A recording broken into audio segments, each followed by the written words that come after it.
We're going to build a better chicken feeder, and I'm going to show you how. The thing is, we go down to the feed store, we need a feeder. They've got a lot of options. There's metal, there's plastic, you know, you name it.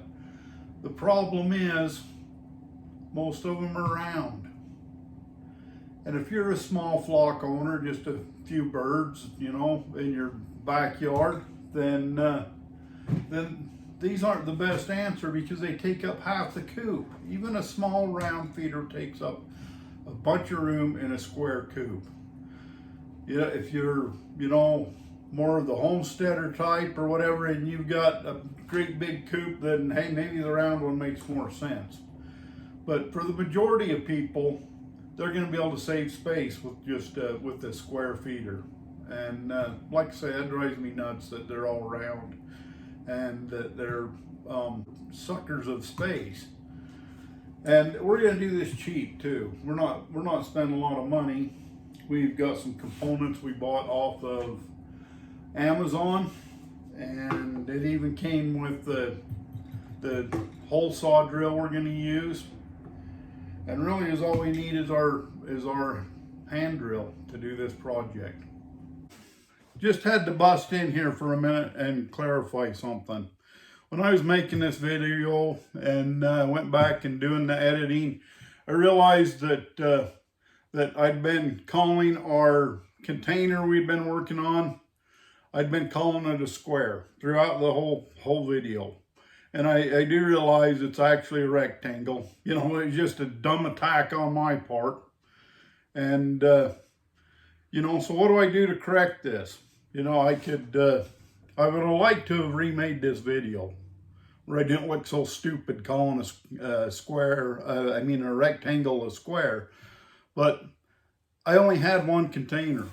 I only had one of these free containers. Don't know when I'm going to get another one. And I wanted to get this out there to you, you know, because it could possibly help you out. So I'm just putting in this correction there. You know, sometimes in life, the best we can do is just admit to our mistakes and move on. Water under the bridge, water off the duck's back type thing.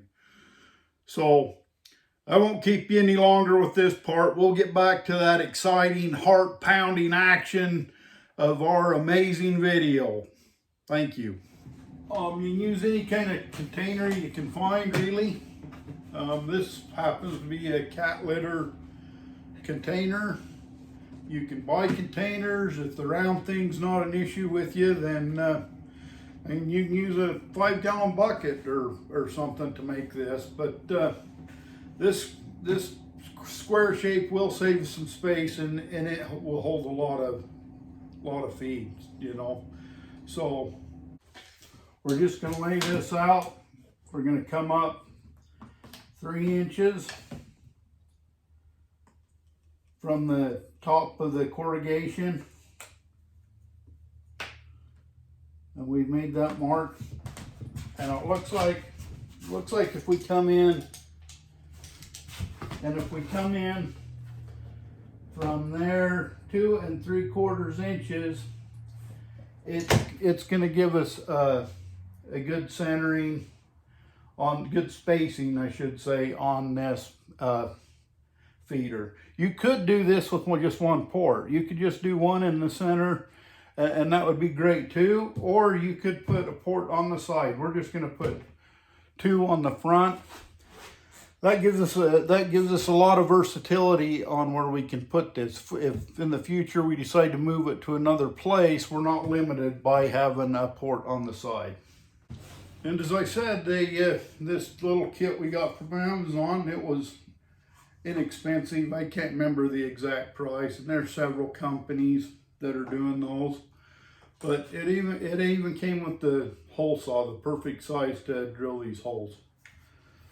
And so we'll just drill this hole on our marks. Start it kind of slow.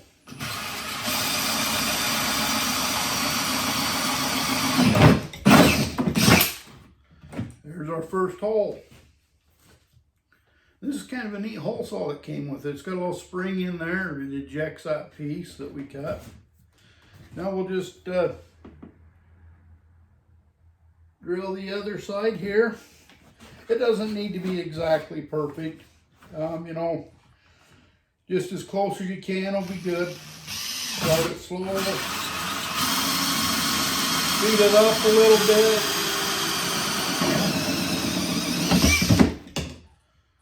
And we have our 2 holes.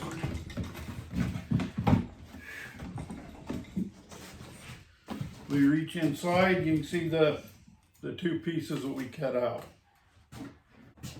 Now if you can see, it's, you know, it's not all that smooth. It's left some debris behind a little bit on that. We're going to try and smooth that out a little bit if we can.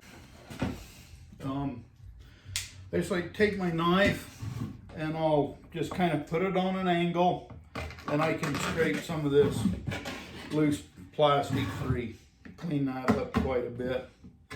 You know, give us a better fit on the when we put in our gasket. Once you've got it cleaned pretty good, you know, like I say, it doesn't need to be perfect. If we had some sort of a water situation, then we'd want to get this really clean. But you know, you just get it cleaned up pretty good. If you have a file handy or something, then you can clean it out even better with the file. Then great. You know, if not, then it'll be all right too. Now, this design, the one thing that's nice about these Amazon components is the birds will actually have to stick their head in here to eat. And that can prevent waste. That can help with waste situation, is because they can't get in there and kick, and they can't, if they shake their head, the food just kind of falls back into the feeder itself. So it can help you save a little bit of feed. I mean, the chickens, they still find ways of getting plenty of feed out and wasting some, but this can help. When we place this in the container, we want the hole facing down. So it'll be just like this. You know, there's the hole, face it down. And that'll make it where the feed, you fill the container up and the feed can spill around the outer part here, but it won't let it just come back out the front of the feeder.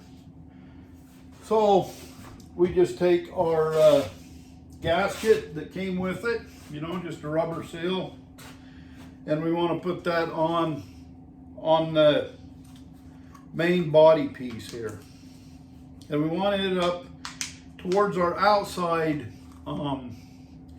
part of the feeder. And the reason is the tightening nut that goes on the inside.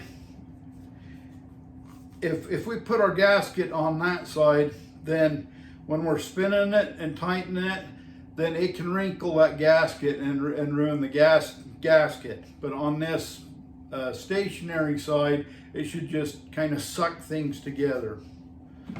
And see, we got a perfect fit. We'll do the same with the other one. You know, again, our gasket, we want it on our stationary side.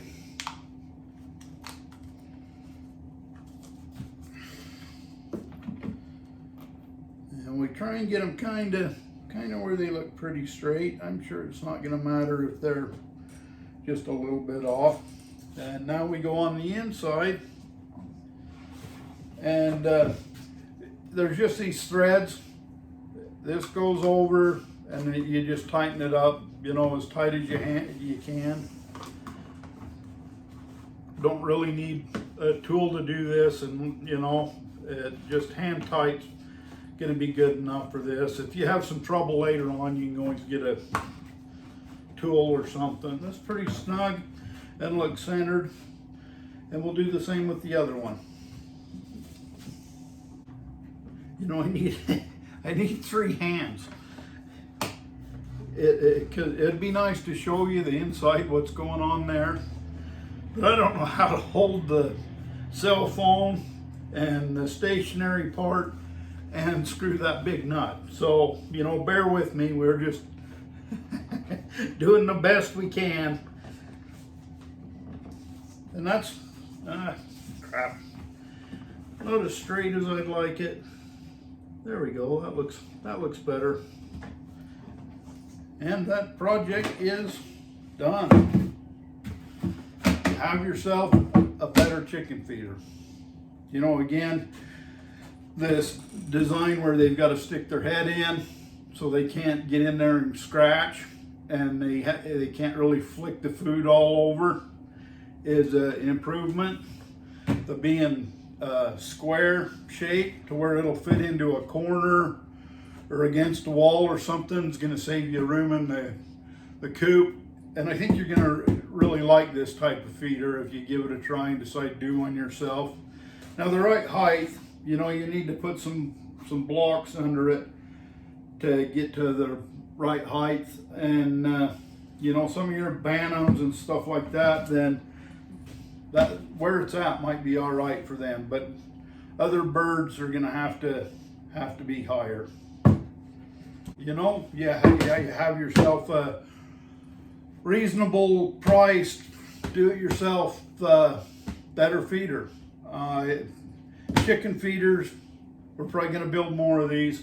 It's like I'm always on a pursuit to build a better chicken feeder, and there's a lot of variations. Most of them are square, you know, just for that space saving value. But you know, go out, build yourself one. Let me know what you think. Check back in from time to time. We'll be making some more stuff. If you don't need a chicken feeder, then you might need a planter box. You never know where this journey's gonna take us. We're always doing something new.